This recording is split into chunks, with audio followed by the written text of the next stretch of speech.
বুঝতে পারবেন না। আমার মুজাদ্দিদুজ্জামান দাদা হুজুর পীর কেবলা রহমাতুল্লাহ আলাইহি হুজুরের একটা সন্তান ছিলেন, নাম হলো জুলফিকার সিদ্দিকী রহমাতুল্লাহ আলাইহি, যিনি ছোট হুজুর পীর নামে জানাকে আমরা সবাই চিনি, ঠিক না বেটা ভাই?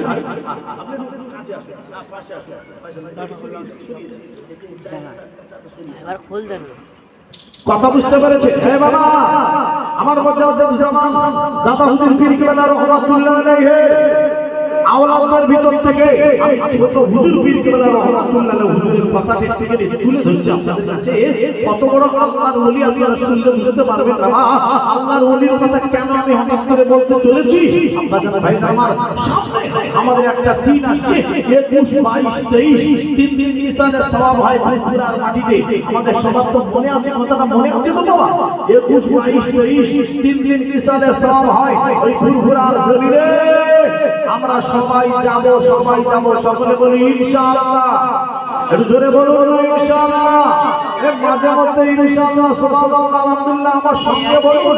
আপনারা মনে মনে করবেন দূর বাবা, পয়সা নেবে তুমি আর আমরা কেন বলতে যাবো, তাই না বাবা? ও ভালো যুক্তি, ও যুক্তি খারাপ নয়, তবে বললে লাভ হবে।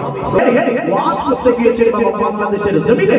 আব্বা ওয়াজ যখন করতে যান আল্লাহর ওলিরা ওই সময় মাহফিলে বাবা দেখতে পাওয়া যায় অনেক হিন্দু ভাই এসে বসে, অনেক মুসলমান ভাই এসে বসে। বসে কি বসে না? যদি কোনো হিন্দু ভাই এসে আমাদের মাহফিল শোনে, কথা বলতে সুবিধা হবে, আমার কাছে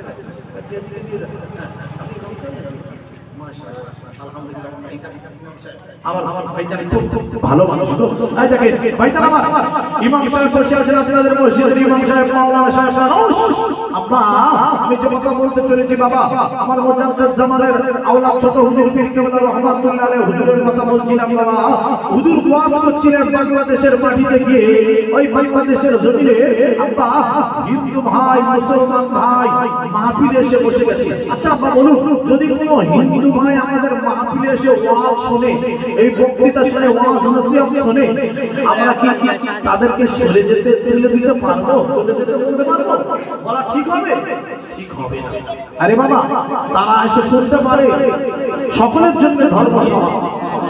ধর্মসভা যদি শুনে আল্লাহকে মেনে নিতে পারে, তার লাভ হয়ে যাবে, লাভ হয়ে যাবে, লাভ হয়ে যাবে। আল্লাহর ওলিকে মেনে নিয়েছিলেন বাবা, একজনের নাম বলছি শ্রী প্রতাপ চন্দ্র সিং।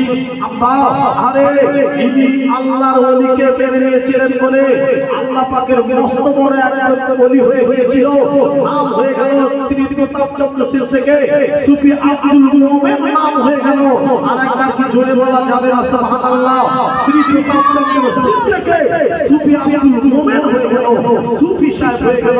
আব্বা আল্লাহর মস্ত বড় ওলি হয়ে গেছে। আল্লাহর ওলির সংস্পর্শ থাকলে পরশ পাথর সোনা তৈরি হয়ে যাবে। আর একবার জোরে বলুন না সুবহানাল্লাহ। আমাদের ভাইরা আমার, আরে আমার মুজাদ্দিদুজ্জামানের আওলাদ ছোট হুজুর পীর কেবলা রহমাতুল্লাহ আলাইহি ওয়াজ করলেন বাংলাদেশের জমিনে। ওয়াজ করা হয়ে গেল আব্বা। এই সময় ওয়াজ যখন শেষাগত হয়ে এসেছে আব্বা, আমার আগে এসএস ভাইজান সিদ্দিকী ওয়াজ করছিলেন না, ফুরফুরা শরীফের পীর সাহেব ইব্রাহিম সিদ্দিকী হুজুরের সন্তান, লাগতে জিগার ছেলে ওয়াজ করছিলেন না বাবা? জি হুজুর আমার বড্ড ভালোবাসেন, মহব্বত করেন জি। তো ওই হুজুর ওয়াজ করার শেষে দোয়া করে দিলেন, আমিও দোয়া শরীক হয়েছি। লাস্টে শেষে দোয়া শরীক হয়েছি। তো ওই ছোট হুজুর পীর কেবলা ওয়াজ শেষ হয়ে গেল। ওয়াজ শেষের পরে দোয়া করবেন, মোনাজাত করবেন। মোনাজাত করার আগে তওবা তিল্লাহ পড়িয়ে দিচ্ছেন। বাবা সবাই তওবা করো, সবাই তওবা তিল্লাহ করে নিয়েছে। আস্তাগফিরুল্লাহ রাব্বি মিন কুল্লি যামবিন ওয়া আতুবু ইলাইহি লা হাওলা ওয়ালা কুওয়াতা ইল্লা বিল্লাহিল আলিয়্যিল আযীম। এই তওবা করাচ্ছেন না আব্বা, এমন সময় একজন আল্লাহর বান্দা এসেছে, হুজুরের সাথে দেখা করছে। হুজুর আমি ওয়াজ শুনে বড্ড ভালো লেগেছে, আপনাকে আপনার কথাগুলো আমার বড় পছন্দ হয়ে গেছে। হুজুর আপনার কাছে কলেমা পড়ে দিতে চাচ্ছি, একবার জোরে বলবেন না সুবহানাল্লাহ? এ চিল্লে বলবেন না সুবহানাল্লাহ?